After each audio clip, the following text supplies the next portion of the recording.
गुरुपद कंज कृपा सिंधु नर रूप हरि महामोहतम उंज जासु वचन रवि कर्म कर श्रद्धेय महानुभाव।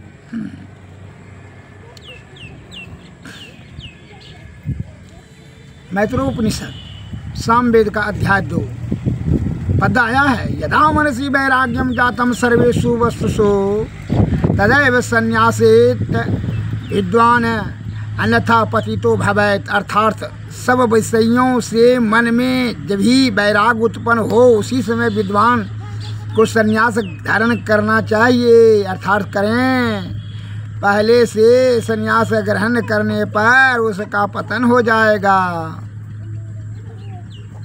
जब विषय से मन हट जाए, उदासीन हो जाए, वैराग का भाव हो जाए, तब संन्यास ग्रहण कर लीजिए, सफलता सिद्धि मिलेगी। अर्थात जीवात्मा को ब्रह्म आत्मा की प्राप्ति निश्चित होगी, इसमें जरा भी संदेह नहीं है। और पहले करने से जब मान लीजिए विषय में आप रमे हुए हैं और संन्यास ग्रहण कर लेंगे तो आपका मन तो विषय की तरफ जाएगा। आंख बंद कर ध्यान करने के जाएंगे तो आपको जो है माया मोह के चक्कर में जो है आपको सोच चिंता होते रहेगा। इससे ध्यान जो है मन शून्यगत मन को ही ध्यान कहा जाता है। तो मन तो आपका विषय में लिप्त है, तो विषय की ओर आपको ले जाएगा, जीवात्मा उसी की तरफ चला जाएगा। अतः आपका संन्यास में सिद्धि प्राप्त नहीं होगी, अधःपतन होगा, अधोगति होगी, दुर्गति होगी। इसलिए संत महात्मा लोग कहते हैं विद्वान को जब भी संन्यास ग्रहण करना चाहिए जब वैराग्य होने लगे, विषय की आसक्ति से, इंद्रियों के विषय की आसक्ति से वैराग का मन भाव उत्पन्न हो, तभी संन्यास ग्रहण करना चाहिए। संन्यास और वैराग में क्या विभेद है? मगध, मैं इस पर प्रकाश डाल रहा हूँ लघु कथा। मगध सम्राट श्रेणी के समय में भद्रा नाम की एक प्रतिष्ठित महिला थी। उसके पास धन और वैभव की कोई कमी न थी। शालिभद्र उसका एकमात्र इकलौता पुत्र था, शालिभद्र नाम था। वह हमेशा जो है 32 हमेशा 8वीं मंजिल पर ही रहता था। उनकी 32 पत्नियां थी। वे सभी स्त्रियों भी बड़े ऐशो आराम से रहती थी, किंतु शालिभद्र को कभी कभी परतंत्रता का भान होता था। मैंने लगता था कि हम बंधे हुए हैं स्त्रियों के बीच में। एक दिन भगवान महावीर के उपदेश सुनने के बाद उसने जाना कि महल में रहकर उसे स्वतंत्रता प्राप्त नहीं हो सकती, अर्थात विषय में रह कर के सुख उसको नहीं होगा। इसलिए उसने विषय की आसक्ति को त्यागने का संकल्प लिया। उसने महल और भौतिक सुखों को त्यागने का निश्चय किया। शालिभद्र अपनी माँ के पास आया और सभी सुखों को त्याग देने की इच्छा व्यक्त की। भद्रा यह सब सुनकर सन्न रह गई। उन्होंने पुत्र के विचार के बदलने के लिए बहुत प्रयास किए, परंतु बदल न पाई। वह बड़ा दुख और पछताने लगी कि यह त्याग की भाव, संन्यास का भाव जो बेटा को इकलौता बेटा है, फिर यह धन कौन भोगेगा। वह बहुत समझाने का कोशिश किया, लेकिन वह नहीं समझा। अनंता बोली, अच्छा पुत्र, मैं तुम्हें सन्यासी बनने का आदेश आज्ञा देती हूँ, किंतु तुम अपनी सभी पत्नियों को त्याग एक साथ मत करो। प्रतिदिन एक एक पत्नियाँ का त्याग करो। इस प्रकार कम से कम 32 दिन घर में रहो, फिर सन्यासी बन जाना। कहा ठीक है माँ, आपका यह बात हम मान लेते हैं। शालिभद्र ने कहा। उसकी एक बहन थी सुंदरी। उसे जब यह पता चला कि तो वह बहुत दुखी हो गई। उसकी आंखों में आंसू टपकने लगी।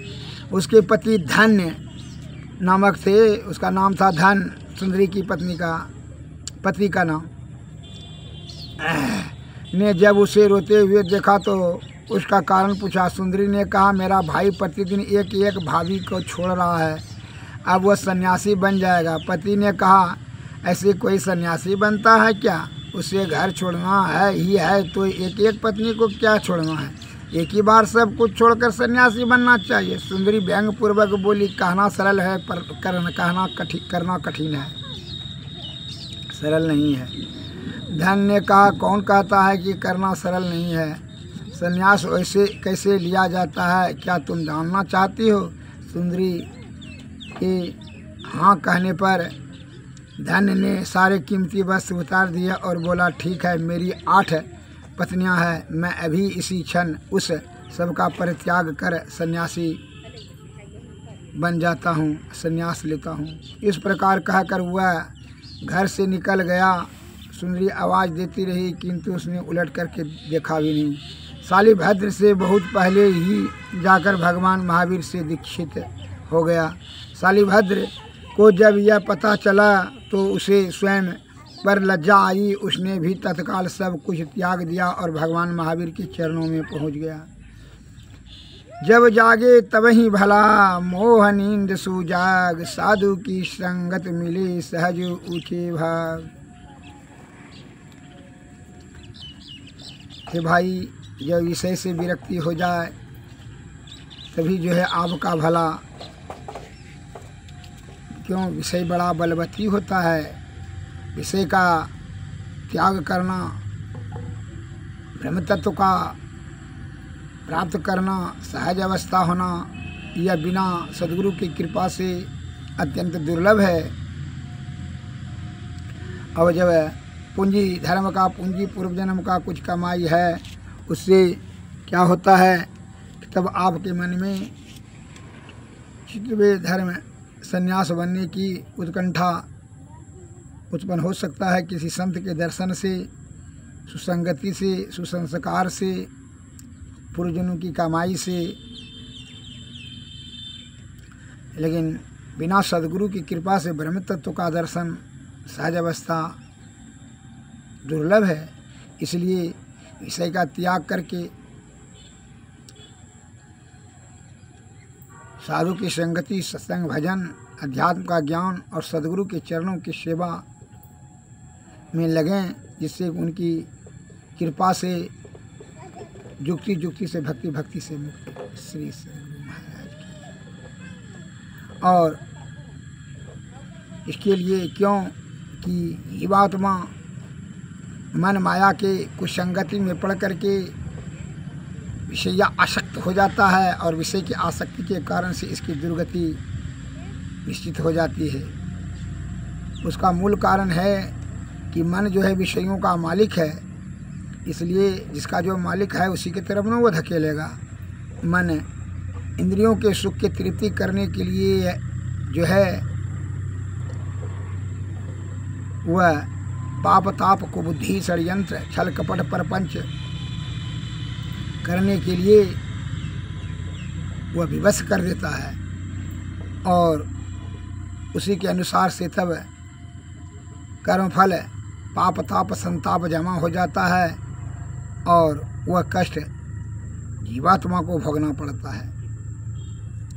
ऐसा इसलिए कि कोई भी सज्जन अगर यदि चोर अपराधी का संगति में जाएंगे तो उसका भी अपराधी और चोरों को सजा भोगना पड़ेगा।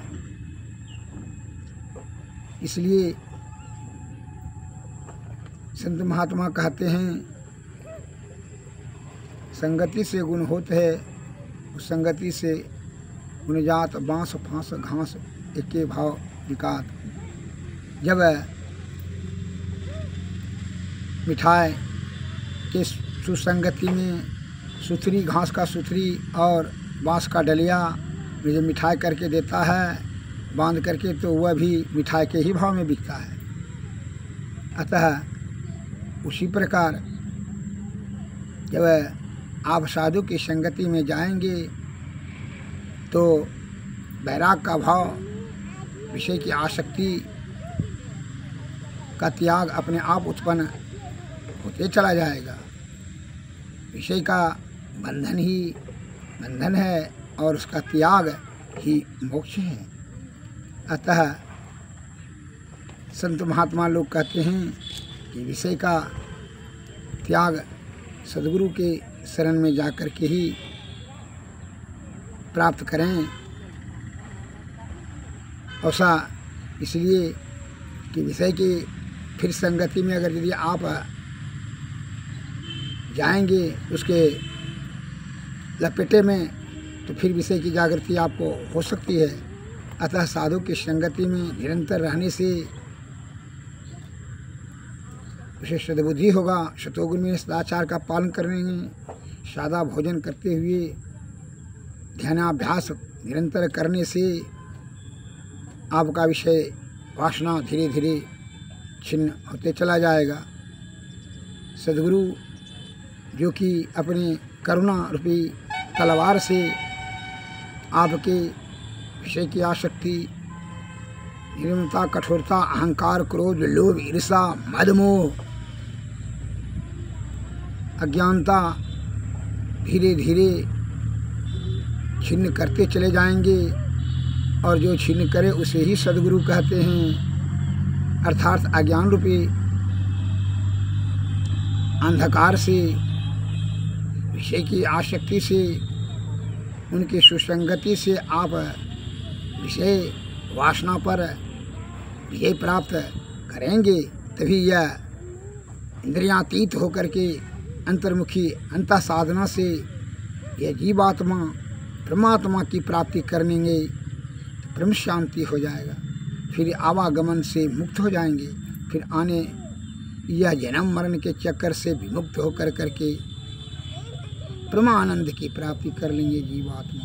कहे आवागमन दुस्सह दुख हुई। मनुष्य 84 लाख जीवों में मनुष्य एक ऐसा जीव है जी, इनके शरीर में पूरा ब्रह्मांड समाहित प्रकृति कर दी है। केवल सद्गुरु की कृपा से ही उस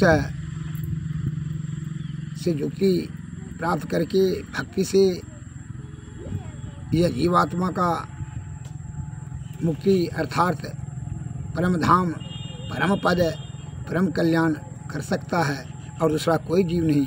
इसलिए संत महात्मा लोग कहते हैं कि बड़े भाग्य मानुष तन पावा, असुर दुर्लभ सद ग्रंथ ही गावा, यतन साधन मोक्ष के द्वारा, यही पायन परलोक सुधारा। हे भाई, यह शरीर जो है मोक्ष का साधन है। अतः यह इंद्रिय सुख का अपना सुख समझ कर करके इसी में अपना बल बुद्धि और आयु को खर्च न करें, अन्यथा आपकी जीवात्मा की दुर्गति जन्म मरण के चक्कर में फंस कर करके नाना प्रकार का दुख को भोगना पड़ेगा। जीते जी क्या करना चाहिए? तो संत महात्मा बताते हैं कि जीवात्मा का कल्याण करने के लिए सभी सद्गुरु के चरणों में जा कर के शरण लें और उनके बताए हुए इनसे युक्ति से भक्ति, भक्ति से मुक्ति। इसमें कि संत महात्मा बताते हैं मानस जप, मानस ध्यान, दृष्टि साधन, सूरज शब्द योग। लेकिन हमारे गुरु महाराज बताते हैं निरानुसंधान, जिसको सूरज शब्द योग कहते हैं, वह सरल सहज मार्ग है। इस मार्ग से जीवात्मा को किसी प्रकार का ताप, पाप, कर्मफल इत्यादि ये सब भोगने की आवश्यकता नहीं होती है।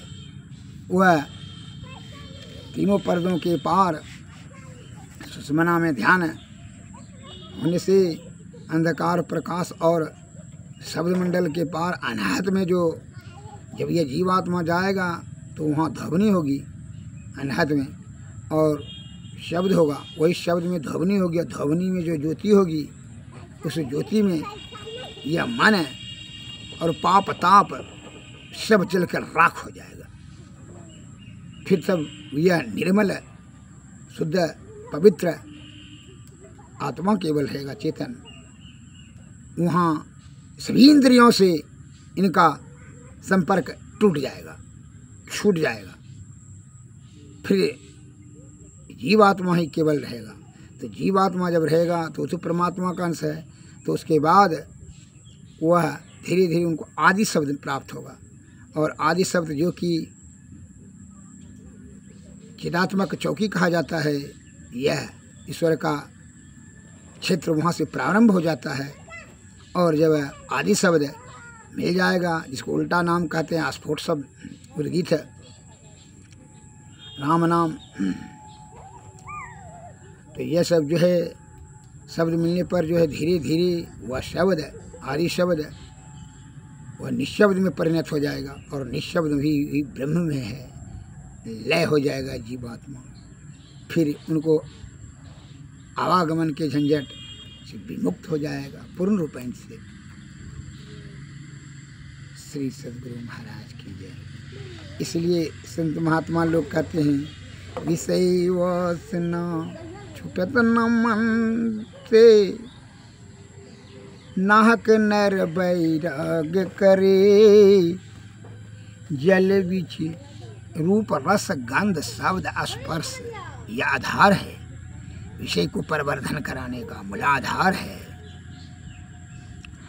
तो यह बता रहे हैं कि विषय वासना छूटत न मन से, नाहक नर बैराग करे, जल बिच मीन बझे वंशी में, जीव के कारण परान हरे, सो रस न वस कियो न जोगी, नाहक इंद्रिय शाधि मरे, वन में रहत मृग निशिवसर, न काहू के दोष करे, सो मुरली धुनि सुनन कारण, व्याधावान से प्राण हरे, नयन के कारण जरै पतिंगा, पारस पाय गजराज हरे, नास करन भर मर नास भव, पाँचों रस ले पाँच मरे, कीन कोटि तीरथ तप पूजा, मुनि हो के ध्यान धरे, लक्ष्मी पतिता लगी सब झूठे, जा लगी मन नहीं हाथ करे, विषय वासना छूटत न मन से, नाहक नर बैराग करे।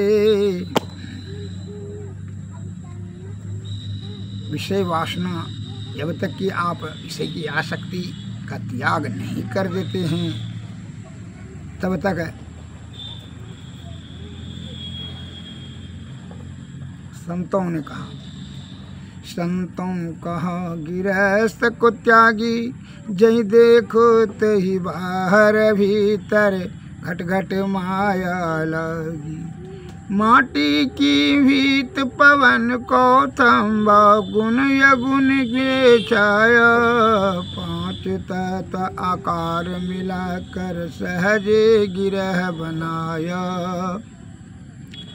मन भयो पिता मन सा भाई, भई माता दुख सुख दोनों भाई, आशा तृष्णा बहने मिलकर गृह के सोंज वनाई, मोह भयो पुरुष कुबोधि भई धरनी, पांचों लड़का जय, प्रकृति अनंत कुटुंबी मिलकर कलह लगोत मचाया, लड़कों के संग लड़की जाई, ताका नाम अंधेरी, वन में बैठी घर घर डोले, स्वार्थ संग खपिरी, पाप पुण्य दऊ पार पड़ोसी, अनंत वासना नाती, राग द्वेष का बंधन लागा, गृह बनाउत पाती, कोई गृह माड़ी गृह में बैठा, बैरागी वनवास, जन दरिया एक राम भजन बिना, घट घट में घर वासा।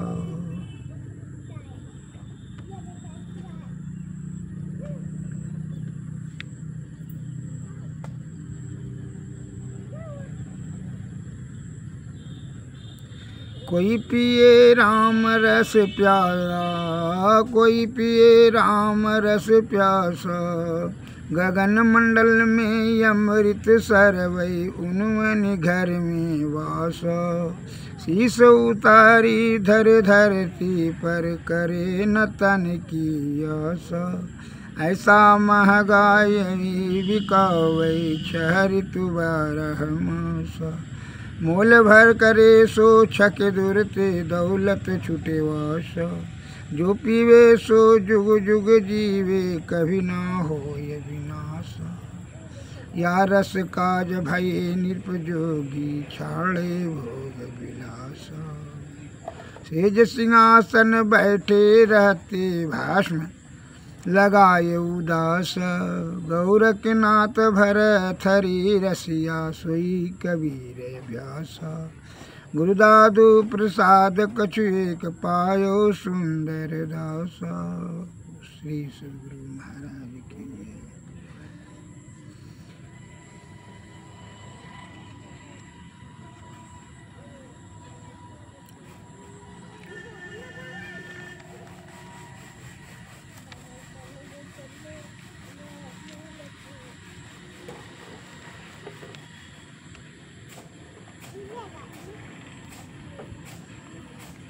आरती तन मंदिर में कीजिए। श्री जुगल कर सन मुख दीजिए। चमके बिंदु सूक्ष्म यति जल ब्रह्म ज्योति अनुपम लख लीजिए। जगमग जगमग रूप ब्रह्मंड एक एक ज्योति तज दीजिए। शब्द सूरत याभ्यास सरल तर करी सारा सबद गही। ऐसी युगति कया गढ़ त्यागी। अब ब्रह्म भेद सकल मलखी। अब खंडन यारति यह निरमल करी में ही अमृत रस पीजिए। आरती तन मंदिर में कीजिए। श्री जुगल कर सन मुख दीजिए। श्री सद्गुरु महाराज की जय। श्री सद्गुरु महाराज। सभी नमस्कार।